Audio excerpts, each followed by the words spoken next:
এই মুহূর্তে সব থেকে বিশ্বের মধ্যে সেরা টি-টোয়েন্টি কে অবশ্যই এক বাক্যে ইন্ডিয়া বলবেন, কারণ বিশ্ব চ্যাম্পিয়ন হওয়ার পর থেকে রোহিত কৈলা যখন টি-টোয়েন্টি টিমটাকে ছেড়ে দিল, তারপর তারা যে নতুন যে একটা তারুণ্যের টিমটা গঠন করলো বিসিসিআই, এজন্য তারা একটা ধন্যবাদ পেতেই পারে। কারণ আইপিএল থেকে আগত যারা বিগ বিগ স্টার ছিল, সেই স্টারগুলোকে নিয়ে ইন্ডিয়ার টি-টোয়েন্টি টিমটা মনে হয় একদম বিধ্বংসী।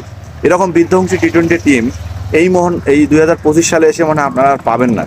কারণটা হচ্ছে তাদের যে খেলার ধরন রে ভাইয়া, একদম খালি মারামারি কাটাকাটি, একদম তামিল বা তেলেগু সিনেমা যেমন অ্যাকশন মুভিগুলো দেখেন না, ঠিক পুষ্পা 2 বা পুষ্পা দ্য রাইজের মতো খালি চলছে মাইর আর মাইর।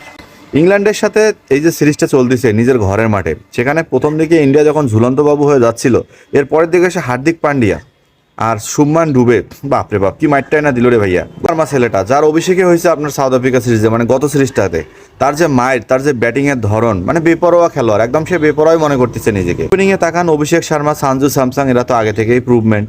তো সব মিলায় সূর্যকুমার যাদবের আন্ডারে টি-টোয়েন্টি টিমটা যে ইন্ডিয়া যাচ্ছে, আমার মনে হয় এটা একদম মানে ফাটাফাটি টিম। এই টিমের উপরে বিশ্বে আর কোনো মনে হয় টি-টোয়েন্টি টিম পাওয়া যাবে না।